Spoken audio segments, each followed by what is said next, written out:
അസ്സലാമു അലൈക്കും വറഹ്മത്തുള്ളാഹി വബറകാതുഹു. മുഅ്മിനീങ്ങളെ, ബഹുമാനപ്പെട്ട ഫതുഹുൽ മൗസിലി റഹിമഹുമുല്ലാഹ് മഹാനവറുകൾ പറയുന്നത് കാണാം. ഒരു ചോദ്യം ബഹുമാനപ്പെട്ടവർ നമ്മളോട് ചോദിക്കുന്നു. അലൈസൽ മരീദു ഇദാ മുനി അൽ ത്വആമ വശറാബ വദ്ദവാഅ യമൂതു. ഒരു രോഗിയായ മനുഷ്യൻ അദ്ദേഹം ഭക്ഷണങ്ങളും വെള്ളങ്ങളൊക്കെയും ത്യജിച്ചാൽ, അതൊന്നും അദ്ദേഹം കുടിച്ചില്ലെങ്കിൽ, അദ്ദേഹം ഉപയോഗിച്ചില്ലെങ്കിൽ, എന്നെക്കൊണ്ട് സാധിക്കുന്നില്ല എന്ന് പറഞ്ഞിട്ട് അതിനൊക്കെ ഒഴിവാക്കിയാൽ യമൂത്തു, അദ്ദേഹം മരണപ്പെടൂലേ എന്ന് നമ്മളോടൊരു ചോദ്യം ചോദിക്കുകയാണ്. ഒരു ഉപദേശം, ഒരു കാര്യം മനസ്സിലാക്കി തരാൻ വേണ്ടി ബഹുമാനപ്പെട്ട ഒരു ചോദ്യം ചോദിക്കുകയാണ്. അപ്പോൾ ബഹുമാനപ്പെട്ടവരോട് പറഞ്ഞു, ബല, അതെ മരണപ്പെടും.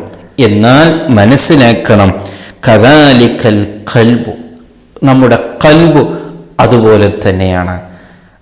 ശരീരത്തിലേക്ക് രോഗം പിടിപ്പെട്ടാൽ അതിന് ചികിത്സിക്കൽ എത്രമാത്രം മഹത്വമാണ്, അതിലേക്ക് ഭക്ഷണം നൽകൽ എത്രമാത്രം അത്യാവശ്യമാണ്, അനിവാര്യമാണ്. അതുപോലെ തന്നെയാണ് നമ്മുടെ ഓരോരുത്തരുടെ ഖൽബ്. ഇദാ മുനിയൽ ഹിക്മത വൽ ഇൽമ സലാസത അയ്യാമിൻ, ബഹുമാനപ്പെട്ടവർ പറയുന്നു, ഒരു 3 ദിവസം നിന്റെ കൽബിലേക്ക് ആവശ്യമുള്ള ഭക്ഷണങ്ങൾ നീ നൽകിയിട്ടില്ലെങ്കിൽ, എന്താണ് കൽബിനിക്കുള്ള ഭക്ഷണം? ഇൽമുകൾ, ഹിക്മത്തുകൾ, നല്ല ഉപദേശങ്ങൾ, അങ്ങനെ അല്ലാഹുമായിട്ടുള്ള ചിന്തകൾ ഒരു 3 ദിവസം കൽബിലേക്ക് അങ്ങനത്തെ ഒരു ചിന്ത നീ കൊടുത്തിട്ടില്ലെങ്കിൽ യമൂതു, നിന്റെ കൽബ് മരണപ്പെട്ടു പോകും. വല്ലാത്തൊരു വാക്കാണ്. നമ്മളെ കൽബ് കടത്തു പോകാനുള്ള കാരണം അത് തന്നെയാണ്. അതേ ബഹുമാനപ്പെട്ടവർ പറയുന്നത്, ഒരു 3 ദിവസം തുടർച്ചയായി നിന്റെ കൽബിലേക്ക് അല്ലാഹുമായിട്ട് ഒരു ബന്ധവുമില്ല എന്ന് ആയിത്തീർന്നാൽ പിന്നെ നിന്റെ ആ കൽബിനെ ശരിപ്പെടുത്തിയെടുക്കാൻ അത് വലിയ പാടുണ്ട് എന്നാണ് ബഹുമാനപ്പെട്ടവർ നമ്മെ ഓർമ്മപ്പെടുത്തുന്നു. നമ്മുടെ കൽബിന്റെ ഭക്ഷണമാണ് ഇൽമു പഠിക്കുക, നല്ല കാര്യങ്ങൾ പഠിക്കുക, ഉപദേശങ്ങൾ പഠിക്കുക എന്ന് മഹാനവരുകൾ നമ്മെ ഓർമ്മപ്പെടുത്തുകയാണ്. മൊത്തത്തിൽ പറഞ്ഞാൽ അദാബിനെ കുറിച്ച് ധാരാളം പഠിക്കുന്നവരും ഇൽമു പഠിക്കുന്നവരും നല്ല കാര്യങ്ങൾ പഠിക്കുന്നവരും ആ രീതിയിലായിരിക്കണം നമ്മുടെ ജീവിതം. ഒരു ഭക്ഷണം കഴിക്കുന്നത് പോലെയാണ്, അതുപോലെ ആകണം ഇൽമു പഠിക്കുക. നോക്ക്, ബഹുമാനപ്പെട്ട കാനൽ ഹബീബുൽ ഐദറൂസ് ഇബ്നു അംറിൽ ഹബശി റളിയല്ലാഹു അൻഹു മഹാനവരുകളെ കുറിച്ച് പറയുന്നത് കാണാം.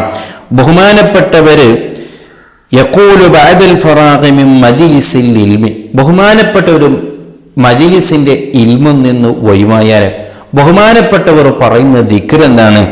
അൽഹംദുലില്ലാഹില്ലദി അത്അമനി ഹാദാ വറസഖനി മിൻ ഗൈരി ഹൗലിൻ വലാ ഖുവ.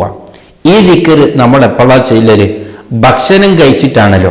ഭക്ഷണം കഴിച്ചതിൻ്റെ ശേഷം അതിൻ്റെ ശേഷം അല്ലാഹുവിന് ഹംദ് പറയുമ്പോൾ ചെല്ലേണ്ട ഈ ദിക്ർ ബഹുമാനപ്പെട്ടവർ പറയുന്നത് ഒരു ഇൽമു പറഞ്ഞ് ഇൽമു പഠിച്ച് അതൊന്ന് ഒഴിവാകുമ്പോഴാണ് ബഹുമാനപ്പെട്ടവര് ഈ ദിക്ർ ചൊല്ലുക. ഇത് നമുക്ക് ധാരാളം പഠിക്കാനുണ്ട്. അതായത് ഒരു ഭക്ഷണം കഴിക്കുന്നത് പോലെയാണ് അവർ ഇൽമിനെ കണ്ടത്. ഒരു ഭക്ഷണം കഴിക്കുമ്പോൾ എന്തുമാത്രം സന്തോഷമാണ്, അതിനേക്കാൾ കൂടുതൽ അവർക്ക് ഇൽമിനോടായിരുന്നു. ഒരു ഭക്ഷണം കഴിച്ച് പള്ള നുറുക്കുമ്പോൾ കിട്ടുന്ന സന്തോഷത്തിനേക്കാൾ അവർക്ക് ഏറെ സന്തോഷം ഒരു ഇൽമു പഠിച്ച് അത് പഠിച്ച് അത് മനസ്സിലാക്കി അതൊന്ന് ഒഴിവാകുമ്പോഴേക്ക് ബഹുമാനപ്പെട്ടവർക്ക് ഒരു ഭക്ഷണം കഴിച്ചതുപോലെ ഒരു ആസ്വാദനം കിട്ടുകയാണ്. ആ സമയത്ത് ബഹുമാനപ്പെട്ടവർ ദിക്ർ ചൊല്ലുന്നത് ഭക്ഷണം കഴിച്ചിട്ട് ചെല്ലേണ്ട ദിക്റാണെന്നാണ് ബഹുമാനപ്പെട്ടവരെ കുറിച്ച് പറയുന്നത്. നോക്ക്, അവരെല്ലാം എത്രമാത്രം ഇൽമിനോട് താല്പര്യം കാണിച്ചു, എത്രമാത്രം അതിൻ്റെ പിന്നാലെ ഓടി. ഇതാണ് വളരെ ഗൗരവത്തോടു കൂടെ നാം കാണേണ്ടത്.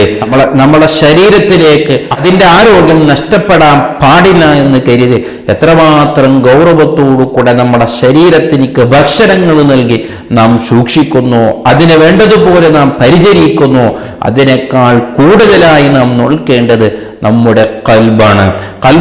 കൽബിനെന്തെങ്കിലും രോഗം വരുന്നുണ്ടോ, അതിലെന്തെങ്കിലും കുറവുണ്ടോ, അതിലേക്ക് എന്തെങ്കിലും ഭക്ഷണം നൽകേണ്ടതുണ്ടോ, അതിലേക്ക് എന്തെങ്കിലും ചികിത്സ നൽകേണ്ടതുണ്ടോ എന്ന് ശരീരത്തിനെ നാം നോക്കുന്നതിനേക്കാൾ 100 ഇരട്ടി നാം നമ്മുടെ ഖൽബിനെ കുറിച്ചൊന്നും സൂക്ഷിക്കുന്നവരാകണം.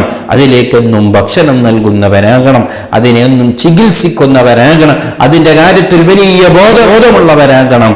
അതാണ് ബഹുമാനപ്പെട്ടവർ നമ്മെ പഠിപ്പിച്ച ഉപദേശം. അല്ലാഹു സുബ്ഹാനഹു വ തആല നമ്മുടെ ഖൽബ് അവൻ ശുദ്ധിയാക്കി തരുമാറാവട്ടെ. അസ്സലാമു അലൈക്കും വറഹ്മത്തുള്ളാഹി വബറകാതുഹു.